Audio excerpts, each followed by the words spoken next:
So this is a end-fed halfway transformer that shows how you wrap one, a little diagram that shows the wire wrap that you do. Pulled this up on the internet. That's a 100 picofarad capacitor, and I figured I would try to make a couple of them. So I'm not sure if this is the right ferrite core or not. I've got this wire that I got off of Amazon, had it for a while, and these are scavenged ferrite cores from some old electronic crap that a friend of mine gave me. So I've wrapped them like the picture, so you can see the two wraps that are combined, the two primaries, and then that one goes on through. And then I've got the 100 picofarad, you can't see that thing, soldered in here between that, just like the picture shows. Same here. So I'll end up clipping one of these wires, and one will go to my connector. I am going to use it. Let's see here.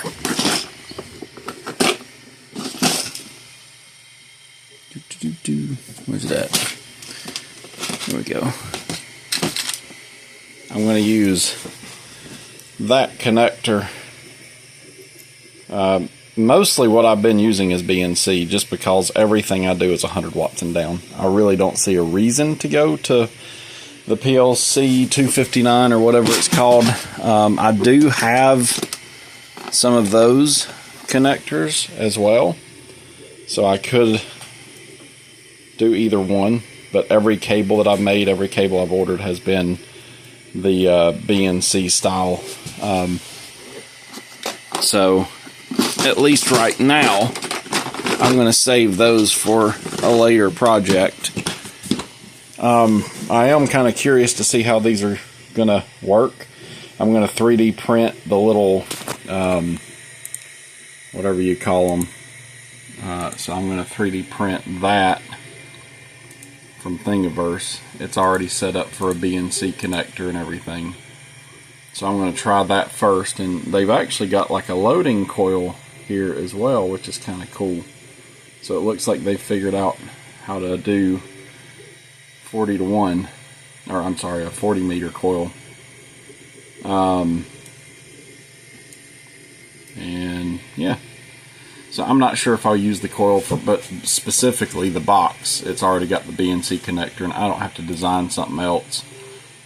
Here's another one, but it's not, it uses the other style connector, which I'm not really sure I want to use yet.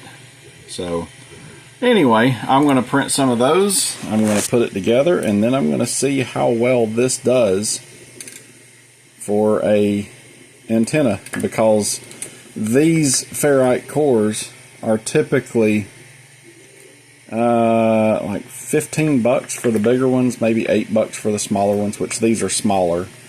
All I'm looking at doing is 100 watts and down, so I don't think I really need anything bigger. But I've got a buddy that works for a place that gets a bunch of old electronics, and essentially what I'm trying to do is figure out the cheapest way to make antennas and stuff. So, you know, right now I'm buying the little other ones, like let's see, where's that? Like these, and you know, they're $26 a piece. Honestly, by the time, I think it's got a little bit bigger, one of those ferrite things in it, so it's probably worth $26 for that. But I want to try multiple things, so that's one reason I'm trying this. I don't know what the green means, and I don't know how to test and see what that is.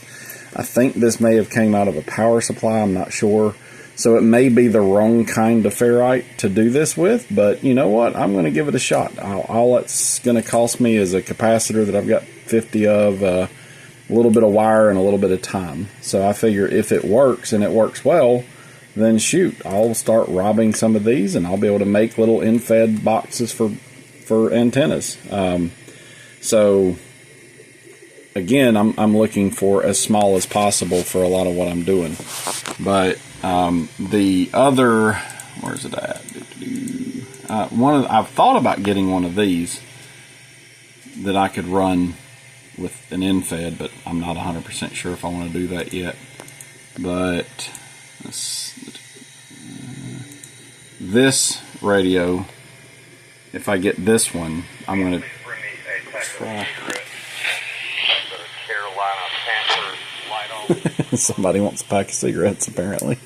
But anyway, I'm going to try to set that up. You see the box that it comes in is actually kind of small, so I'm going to upgrade the box a little bit bigger to this. And right now, because I've already got this box, I may as well use it. I've got this real potable deal in here that I ordered, but it's bigger than I thought it would be. So I'm going to try to basically go with a smaller version of it, and I might come up with a different way to do some of this stuff. I'd like to figure out where they're getting their little boxes at, though. That's kind of nifty. But either way, that's just something I've been tinkering with, and hopefully it'll work. But I'll let you know.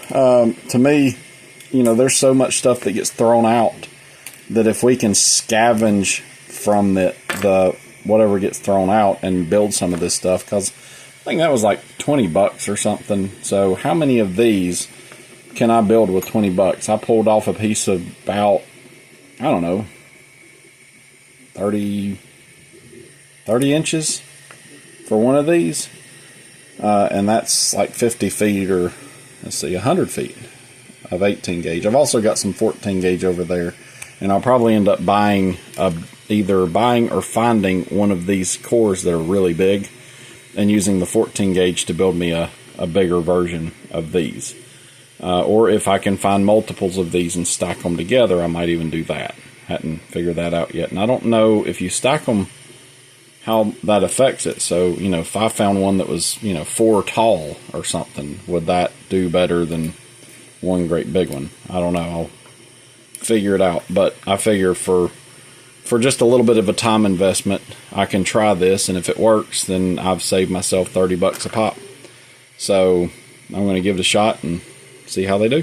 So anyway, if anybody has any feedback, if anybody knows what these are or a way to figure out what that mix is or if it will matter, let me know in the comments. Have a good day.